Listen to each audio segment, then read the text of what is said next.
O capítulo a ser estudado nesta noite, neste episódio, é o capítulo número 19. Coincidente também com o episódio número 19, o capítulo tem o título de O Sopro, dentro do livro Os Mensageiros, do Espírito André Luiz. A cada semana temos tido a oportunidade de comentar os conteúdos desses capítulos. É sempre uma satisfação poder chegar até você e juntos partilharmos dessas reflexões. No capítulo anterior, nós vimos que Vicente, Alfredo, Ismália e o próprio André trocavam ideias e conversavam sobre vários aspectos de trabalho. E Alfredo havia sugerido a Aniceto que permanecesse com os dois acompanhantes para descansarem ali no posto de serviço, de socorro, que localizava-se entre nosso lar e a crosta. E ali fluiu uma conversa plena entre aqueles trabalhadores do bem que se reuniam ali com providências em andamento. Esse quadro, Américo, nos proporcionou refletir sobre essa providência de trabalho ativo que existe no plano espiritual. Os diálogos entre eles demonstram isso. Eles vão falar da necessidade de irem à crosta e o Alfredo recomendou que ficassem ali. Isso porque havia uma tormenta iminente acontecendo, em função da própria guerra e em função das tempestades que às vezes são provocadas pelos espíritos para atenuar a virulência das vibrações. Então, eles sugeriram que eles passassem aquela noite ali e teriam observações interessantes a fazer, porque o trabalho não para, né? Na vida espiritual, os espíritos descansam muito pouco. Então, eles iam passar a noite fazendo algumas tarefas. E o Alfredo disse, então, que eles poderiam depois ir com o carro dele até onde fosse possível, próximo à crosta, e eles aceitaram a ideia. Então, tem um carrinho aí que pedimos para o desenhista Mozart fazer, para mostrar que ele usa processos eletromagnéticos, então ele volita, a semelhança do aeróbus que nós vimos quando estudamos o livro Nosso Lar. Ele flutua. Tem um motorista que está acostumado a fazer esse trajeto até próximo da crosta, e à frente, do lado do motorista, está o instrutor Aniceto, e atrás estão André Luiz e Vicente observando a paisagem.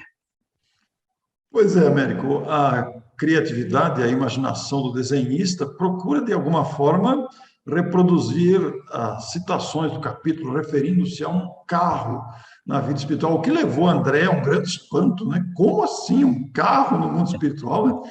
Mas não é difícil para nós imaginarmos aquelas regiões de sofrimento, regiões de difícil acesso, regiões com obstáculos próprios das vibrações, utilizar-se de um veículo de transporte. Né? E André vai dizer aqui que soube mais tarde que os sistemas de transporte nas zonas mais próximas à crosta são muito mais numerosos do que podemos imaginar. Olha o detalhe interessante, como você até citou aí, em bases do eletromagnetismo. Quer dizer, a nossa imaginação aqui, Américo, por mais que nós viajemos na imaginação, nós teremos muitas surpresas nos contatos que teremos posteriormente com a realidade espiritual. O André chega a lembrar, e nós falamos isso, até mostramos que em Nosso Lar eles usavam veículos de tração animal para atender as regiões inferiores. Ele achou estranho, então ele conhecia o aeróbus e conhecia esses veículos de tração animal. Eram cavalos que tracionavam uma espécie de carruagem, né, para trazer necessitados dessas regiões inferiores. E aqui ele ficou surpreso, porque havia um veículo também para isso. Mas imagine o seguinte, Orson, em 1940, esse livro foi publicado em 44. Né? Acredito que as experiências do livro que está com o título de Os Mensageiros, ela foi vivida ali entre 41, 42, 43, para que em 44 ele pudesse ser escrito e publicado. Nessa época, bom, eu não tinha nascido ainda, né? Nem eu. E nem você. E nessa época, por exemplo, eu morei em Araraquara no início dos anos 50. E lá não passava carro, de vez em quando passava uma carroça, passava um cavalo, de vez em quando um carro. Então, não era usual existir veículos motorizados, né? Com motor a combustão. Então, o que os espíritos faziam? Apesar de terem esses veículos, eles, para não assustar ninguém, porque se aparece um carro volitando lá nas regiões inferiores, eles vão achar que é algum marciano chegou aqui na Terra e estão fazendo um ataque. Então, os Pois é. espíritos tomam cuidado com isso. Eles sabem que eles têm tecnologia à frente do que nós temos aqui na crosta e tomam cuidado para não criar medo nas pessoas. Então, eles usam esse veículo em algumas estradas especiais em que as regiões inferiores são atravessadas sem que ninguém possa usar esse mesmo trecho de trajeto entre uma colônia e outra, entre o nosso lar e a crosta. Sobretudo, e já falamos isso em capítulo anterior, quando eles precisam transitar com aqueles espíritos que vão reencarnar. Já, às vezes, reduziram perispiritualmente, e aí precisam atravessar essas regiões difíceis. Então, eu não sei se são túneis, isso não fica claro, né? Mas eles atravessam essas regiões mais difíceis por caminhos especiais. Que coisa interessante. E como vimos aí, você até citou isso, o carro tinha motorista, né? Preparado para isso. Então, vejam que trabalho bem organizado para levá-los. Mas o Aniceto estava preocupado, porque dizia Aniceto que tinha serviços urgentes nos círculos carnais. E o nosso Alfredo voltou à carga, dizendo: quanto a isso, não há problema, porque o serviço há em toda parte. Você já citou isso também, há sempre que fazeres em toda parte. Porque André e Vicente estavam em aprendizado, em treinamento, e não ficariam sem trabalho, sem aprendizado, sem momentos úteis. Então, isso não era problema, porque serviço é que não faltava. E aqui tem uma frase muito linda no capítulo que você vai projetar para nós, Américo. Onde houver espírito de cooperação da criatura, existe igualmente o serviço de Deus. Esta frase magnífica, ela chama atenção para esta iniciativa que todos podemos desenvolver por nós mesmos, desse espírito de cooperação onde estivermos. Aí está num diálogo no plano espiritual, mas esse raciocínio cabe em qualquer instância, inclusive para nós encarnados. O espírito de cooperação chama atenção, o espírito de cooperação, ele faz com que tomemos a iniciativa de algo fazer de útil, porque em toda parte existe serviço para ser feito. Então, aí está, inclusive, o raciocínio de Alfredo, que os aprendizes, Vicente e André, poderiam ajudar ali naquele tempo que aguardava o dia seguinte nos trabalhos da prece, onde há muita coisa a fazer, naturalmente, para aprender também muitas lições. E o Aniceto aceitou a sugestão, né? Vão ficar por lá durante a noite e a madrugada. E é interessante que ele convida para o trabalho da prece e faz uma referência à oração individual e também à oração coletiva, porque são reservatórios, segundo o próprio texto, de ensinos edificantes. Nós vamos ver isso, exatamente isso, o que acontece quando eles fazem a prece coletiva numa das enfermarias de Campo de Paz. Nós vamos ter oportunidade de ver exatamente o efeito de uma prece, por exemplo. A prece é um capítulo à parte para estudarmos efetivamente, né? Se nós buscarmos ali o Evangelho segundo o Espiritismo, nós vamos ver o alcance, a eficácia da prece, com todos os desdobramentos que a lucidez de Allan Kardec trouxe para o nosso estudo, para o nosso entendimento.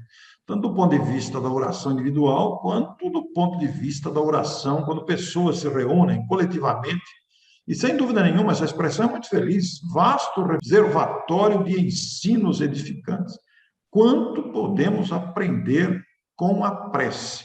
Contemplada especialmente o Evangelho segundo o Espiritismo, com 2 capítulos, os 2 capítulos finais da obra, destacando a questão da oração, recurso que está ao alcance de todos nós. Mas o nosso Alfredo surpreende André novamente, dizendo de súbito, como se ele tivesse sido chamado, conforme André registra aqui, que era preciso prevenir Olívia e Madalena, que seriam trabalhadores dessa atividade na sequência, de providências para a noite, porque eles iam precisar de mais técnicos do sopro, Américo. Aqui está a contingência do capítulo, o que novamente leva André Luiz. André Luiz está levando um susto atrás do outro, rapaz. Carro, sopro, nunca ouviu falar disso. E também nós, quando lemos as primeiras vezes esses livros, também assustamos, porque nós não tínhamos informação a respeito. Kardec, por questões de prudência, não abriu todo o leque, né? Ele mesmo diz que o Espiritismo tem que enviar noções que sejam factíveis naquele momento da humanidade, para aquilo ser digerido. Imagine se ele falasse de mundo espiritual estruturado, né? Ele já falou que havia vida após a morte, que havia vida em outros planetas, isso já era um escândalo para a época. Então, quanto mais informação complicada de entender, pior. Então, os espíritos são muito criteriosos com relação a isso. E nós vamos ver agora ele falar do sopro, que é uma providência que eles usam muito na vida espiritual. Inclusive, diante do espanto de André, ele vai dizer que o sopro curador é sublime privilégio do homem. Eu conheci particularmente, Américo, um médium que usava esse recurso do sopro curador. Em determinadas circunstâncias, eu presenciei, eu era criança, me lembro perfeitamente disso, devia ter meus 12 anos, 13 anos aproximadamente, um adolescente, e minha mãe tinha relacionamento com um médium, uma senhora, que usava o recurso do sopro curador. E aquilo me impressionava muito, porque ela se postava diante da pessoa necessitada e simplesmente soprava, e a gente ficava sabendo dos efeitos benéficos daquele sopro chamado sopro curador. E tem uma frase na sequência aí, Américo, que me chamou muita atenção quando fui reler o capítulo para essa gravação, é que quando encarnados, demoramos-nos muitíssimo, foi a expressão usada pelo livro, a tomar posse dos grandes tesouros que nos pertencem. E aqui, inclusive, vivemos por lá, continua o texto, perdendo tempo com fantasia, acreditando em futilidades ou alimentando desconfianças. Américo, parece que isso foi escrito para hoje, rapaz. É impressionante o tempo que se perde com fantasias que vamos inventando, que vamos alimentando, dando valor a futilidades e alimentando desconfiança. E quando diz dos grandes tesouros que nos pertencem, isso aqui amplia, isso aqui vai além do sopro curador, da mediunidade, porque as capacidades latentes que o espírito humano possui, que se desenvolverão com o progresso que vai alcançar. Isso me chamou muito a atenção. Recentemente, Orson, nós localizamos na internet 3 pessoas com capacidades diferenciadas. Uma delas é Natasha Denkina, uma russa que tem visão de raio-x, sem usar nenhum aparelho. Ela não precisa de aparelho. Ela olha para a pessoa, deve se concentrar naturalmente e consegue ver os órgãos internos da pessoa. Você imagine um médico que desenvolve essa habilidade fazendo cirurgia sem precisar de auxílio de raio-x, porque ele está vendo... Não vai precisar de exame mais, não vai precisar de exame. Exato, o médico vê aquilo e, o problema é esse, eu estou vendo isso assim, assim, assado. Eu não sei como que uma pessoa desenvolve isso. Ela não é médica, mas ela tem essa visão de raio-x. Tem uma outra que é a Verônica Seidel, que é uma alemã que desenvolve uma percepção de longa distância. Ela consegue identificar uma pessoa que está a 1,5 km. Claro, se ela conhecer a pessoa, ela identifica, olha, eu estou vendo fulano de tal, fulana de tal, ela está a 1,5 km daqui, eu estou vendo quem é. Se ela não conhecer, ela enxerga a pessoa também, mas não identifica. E ela também tem, essa mesma Verônica, visão microscópica. Ela consegue escrever 10 laudas, isso é no texto que está na internet, 10 laudas em tamanho A4, ela consegue escrever num verso de um selo. Então, o selo vira o selo, com caneta de chinês, ela escreve, e depois alguém fica com as laudas, né? Certamente vai testar, e ela lê, sem lente, sem óculos, ela lê o selo e alguém confere as laudas para ver se ela escreveu tudo que está escrito lá mesmo, né?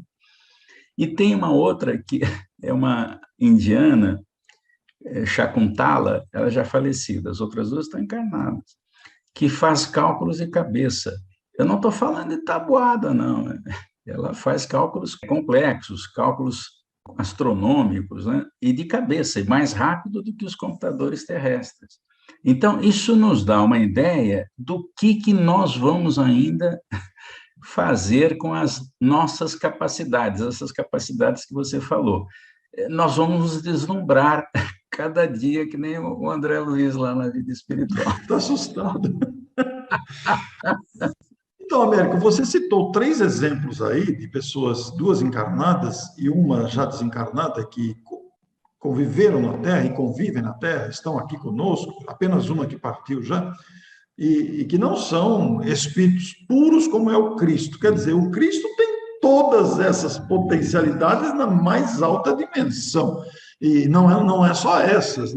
Então, isso são potencialidades humanas, ou do espírito humano, melhor dizendo, latentes em todos nós que vamos desenvolver. E entre elas está também o sopro curador, né? Entre elas. Quer dizer, e a gente fica perdendo tempo aqui com fantasias variadas, como bem estamos habituados a verem até em nós mesmos, né? E futilidades que a gente valoriza, e esse clima de desconfiança que cria essa tensão que o planeta atravessa. Américo, quanta mediocridade a gente tem dentro da gente ainda, rapaz? Meu Deus do céu. Seria de estranhar se nós não estivéssemos num planeta de expiação e provas. Como nós estamos, não tem nada Está tudo estranho. certo. É assim mesmo. A gente só vai descobrir coisa melhor depois que a gente ingressar aí no período de regeneração. Por quê? Para entrar no período de regeneração, nós precisamos de tecnologia. Foi por isso que a transição planetária, segundo Kardec, começa um século antes da chegada do Consolador Prometido, quando a humanidade descobre a possibilidade de ter indústrias. E aí as invenções se aceleram. Depois de usar a substituição da força motriz, que era por tração animal ou tração humana, usando o vapor, foi possível criar o tear mecânico, né? Então, nasceram as indústrias têxteis na antiga Inglaterra do século XVIII, da metade do século XVIII, 1750, alguma coisa. Então, você disse bem, se a Natasha Denquina, se a Verônica Seider e a Shakuntala Devi, elas têm essas habilidades, o que não tem um espírito que é puro, que domina a matéria. Ele precisa administrar um planeta em tempo real o tempo todo, ele está tomando decisões o tempo todo. As outras religiões não têm essa informação que nós temos. Elas acham que o Cristo, depois que veio à Terra, deixou suas lições, nunca mais apareceu por aqui. Ele é o gerente do planeta, ele tem que saber tudo o que acontece, porque ele envia à Terra todos os trabalhadores em todas as áreas do conhecimento, que ele sabe quando determinadas coisas precisam acontecer. Então, ele está no comando, realmente.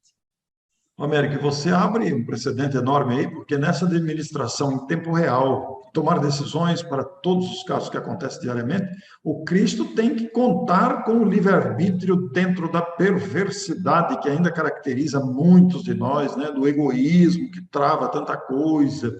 E o nosso Aniceto, estendendo o assunto aqui sobre essa potencialidade humana, ele usa a expressão de processos soproterápicos. Olha que expressão bonita. O que causou uma indagação de Vicente, mas isso está à disposição de qualquer espírito encarnado? Olha que pergunta inteligente, perguntou Vicente, nesta linha de raciocínio que nós estamos comentando aqui, né? E aí ele pensou um pouquinho e respondeu, né? Como o passe, nós estamos muito habituados com passes nas nossas instituições, que pode ser movimentado pelo maior número de pessoas, com benefícios apreciáveis, está no texto aqui, como nós bem sabemos. Também o sopro curativo poderia ser utilizado pela maioria das criaturas, com grandes vantagens. Mas nós ainda não estamos preparados, Américo, é preciso um preparo para isso, é preciso tempo, né? E porque toda realização requer apoio. Esses técnicos do sopro sofrem um período de treinamento longo, porque é preciso atender uma série de exigências. E tem uma informação sutil aqui de que eles ganham remunerações de vulto, ou seja, é tão difícil fazer esse serviço que eles recebem bônus hora aí em maior quantidade pela prestação de serviço, porque existe uma disciplina incrível, né? No texto, logo a seguir, nós até vamos projetar para que as pessoas tenham uma leitura mesmo. Depois, é claro, o livro tem no capítulo toda a extensão do diálogo. Mas nos círculos carnais, para que o sopro se firme suficientemente, é imprescindível que o homem tenha, primeiro, o estômago sadio, a boca habituada a falar o bem, com abstenção de todo mal, a mente reta e interessada em auxiliar. Ou seja, é uma quantidade de requisitos que não é qualquer um que sai assoprando por aí que vai conseguir resolver problema, porque exige tudo isso que nós falamos aí. Estômago sadio, boca que só fala coisa boa, não fala do mal de forma alguma, mente reta e sempre interessada em ajudar as pessoas. Quem consegue fazer isso com a disciplina desejável, lá na vida espiritual, consegue resultados. Aqui na Terra, não necessariamente. Né? Américo, quando a gente lê essas condições aí, a primeira coisa que a gente pensa, né? O que seria um estômago sadio? Com tanta coisa que a gente ingere descuidadamente, né? Por outro lado, boca habituada a falar o bem. Meu Deus do céu, a gente cai em si, a carapuça, para todos nós, na nossa condição, nem sempre conseguimos esta boca habituada a falar o bem, nem sempre as palavras. E abstenção do mal ainda por cima, hein? Mente reta e interessado em auxiliar, nem sempre temos vontade em auxiliar. A América é a característica comum da maioria de nós, eu me incluo, é a característica comum de nós. Então, é difícil, América. Quando a gente lê isso, fala, meu Deus, eu não estou preparado para isso, tem que treinar muito. Tem que treinar muito. E quem consegue, então, produz resultados interessantes. Obedecendo a esse requisito, teremos o sopro calmante, revigorador, estimulante e curativo, disse o Alfredo.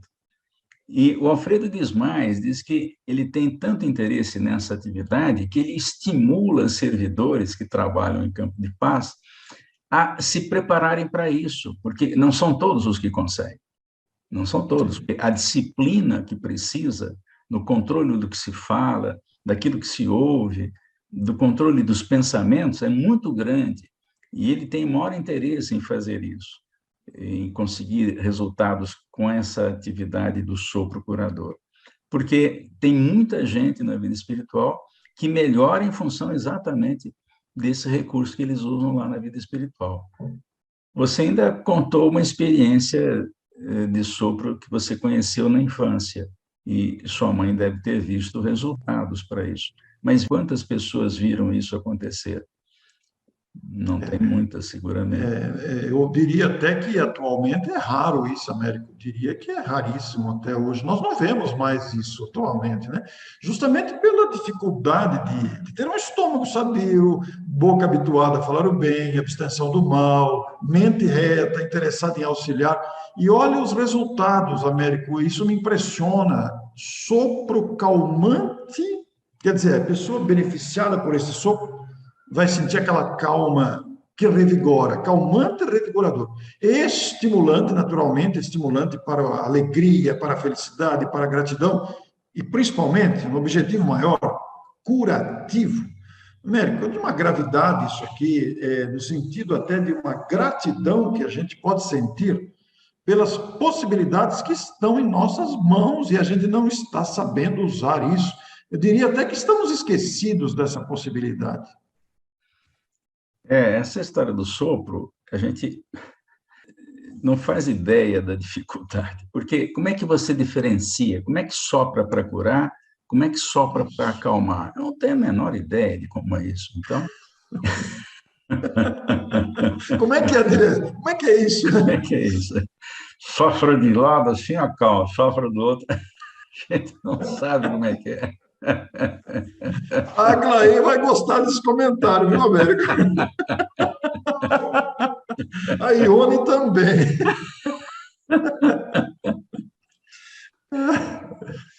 Eu preciso contar uma história boa. Acho que eu já contei para você quando encerramos o programa passado, mas em off, né? Mas eu estava com a carteira suspensa por um mês, por causa de passar aí um radar que estava escondido, eu nem sabia, né? Mas, enfim, eu não percebia, voltando de palestra no trânsito de São Paulo, né? Bem, enfim, tomei 3 multas seguidas, aquela pesada, pronto, fiquei no gancho. E aí, toca fazer todo o treinamento, o curso. E eu tinha um exame no Detran numa segunda-feira. E na sexta-feira, isso foi na época ainda das palestras presenciais. E aí, eu fui levar o palestrante para jantar e depois até o hotel. E na volta do hotel, que é ali próximo à Marginal, eu fiquei em dúvida se vinha pela Ponte da Casa Verde ou se vinha pela Ponte das Bandeiras. E resolvi, então, pegar um dos caminhos. Quando eu chego lá na frente, eu vejo um comando parando o trânsito. Eu já não estava saindo de carro muito, ia para o centro, ia levar alguém próximo, exatamente para não ter que dirigir. Porque na segunda-feira eu fazia exame. E aí tinha um comando militar parando os carros. Eu falei, agora eu vou pegar um gancho de 1 ano. Quando eu cheguei perto do oficial, eu abaixei o vidro e ele disse assim, o senhor poderia fazer o favor de assoprar o canudinho aqui? Nós estamos fazendo uma campanha para ver se as pessoas estão usando álcool à noite para dirigir. Ah, quando o senhor quiser, assopra a noite toda aqui, se o senhor quiser. Ele não pediu a carteira, pronto, salvou a pátria. Esse é um outro sopro, né, Américo? Esse é o sopro salvador. E poderia soprar a noite inteira ali. Pode trazer o bafômetro aí. Desde que ele não pedisse a carteira, porque eu fui obrigado a entregar a carteira, inclusive. Eu não tinha carteira. Estava fazendo coisa errada, eu fui levar uma pessoa ao hotel. Pois é, mas que coisa, não? E esse é um sopro, é outro tipo de sopro esse. Salvador. Mas eu gelei antes, né? Antes eu gelei, depois que ele falou para soprar o bafômetro, eu falei, quando você quiser. Américo, esse caso que você conta me faz lembrar uma ocorrência que eu vivi, que não tem nada a ver com sopro, mas que mostra essa interferência dos espíritos em situações como a sua que você viveu, né? Eu indo viajar para fazer palestra em cidades de Minas Gerais, ia começar por Poços de Caldas, era uma jornada com várias palestras. E naquela época presencial, foi uma época em que um amigo nos adquiriu muitos livros para distribuição gratuita. Eu estava com o carro carregado de caixa de livro para distribuição nas palestras, né? E ao adentrar a divisa entre o estado de São Paulo e Minas Gerais, lá avisto um comando policial também revistando os motoristas e abrindo os carros, e eu estou na fila. Falei, meu Deus do céu, estou aqui sem nota fiscal alguma, apesar de livro ser isento do ICMS, né? O livro não tem imposto, mas cadê a nota fiscal disso? Quem que forneceu esses livros? Vai vender? Vai fazer o quê? Então, eu sem nenhum documento, apenas aquelas caixas de livros que levantariam uma desconfiança. E eu estou avançando em todos os carros sendo parados e revistados. E quando chegou a minha vez, o guarda falou, pode passar. E o de trás ele parou. Quer dizer, olha que coisa interessante. A mesma coisa que aconteceu com você, aconteceu comigo. Sem dúvida, só com a ajuda dos espíritos nessa situação. Agora, o que é que determina essas ocorrências, né, Américo? É porque nenhum dos dois casos teve qualquer tentativa de burlar, não há intenção nenhuma de prejudicar quem quer que seja. Inclusive, no meu caso, os livros eram gratuitos para distribuição mesmo, né? Vejam que situações interessantes.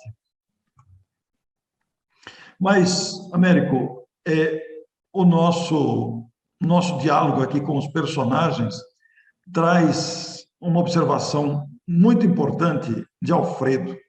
Isto não é novo. Lembrando-nos do mestre da humanidade, né? Jesus, além de tocar naqueles a quem curava, concedia-lhes, por vezes, o sopro divino. Olha que coisa bonita. Nós não temos uma imagem espírita para isso, então encontramos na internet uma imagem que mostra, é um desenho, né? Jesus soprando na direção daqueles que ficavam à frente dele para serem curados. Ele usava esse recurso, né?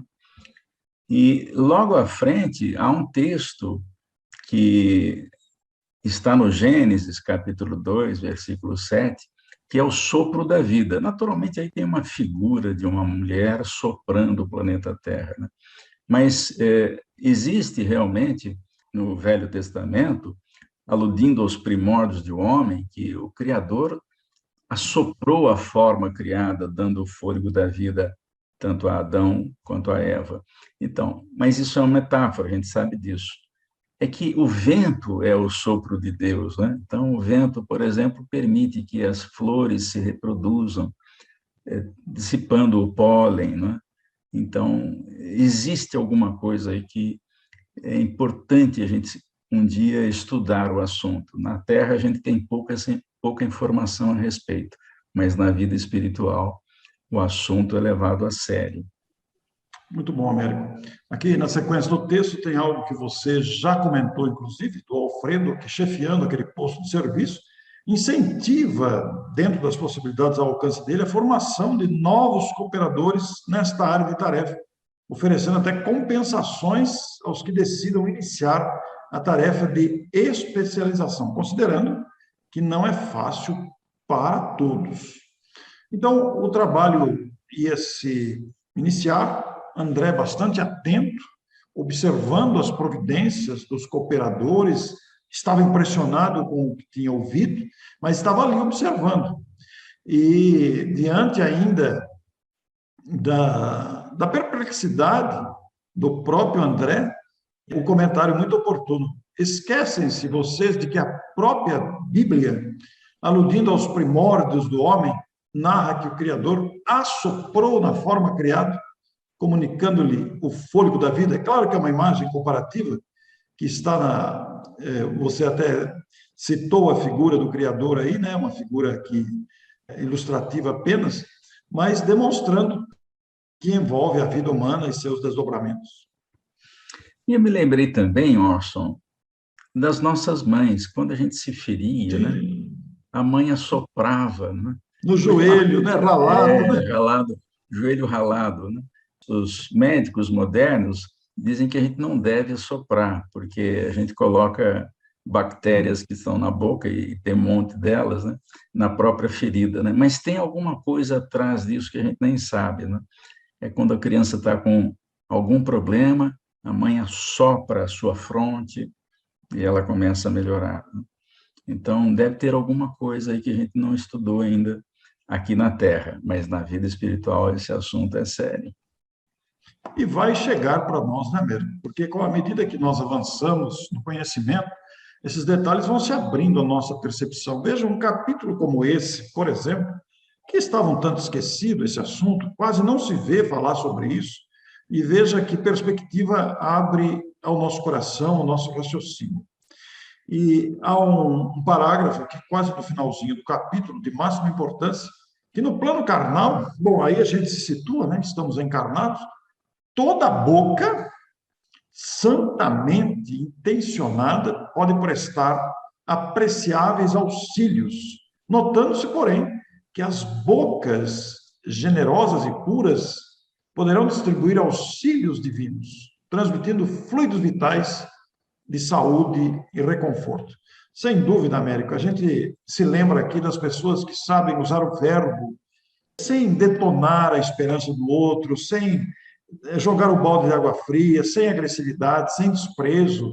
É tão importante essa tentativa, esse esforço de que a nossa voz, a nossa vibração vocal seja construtiva.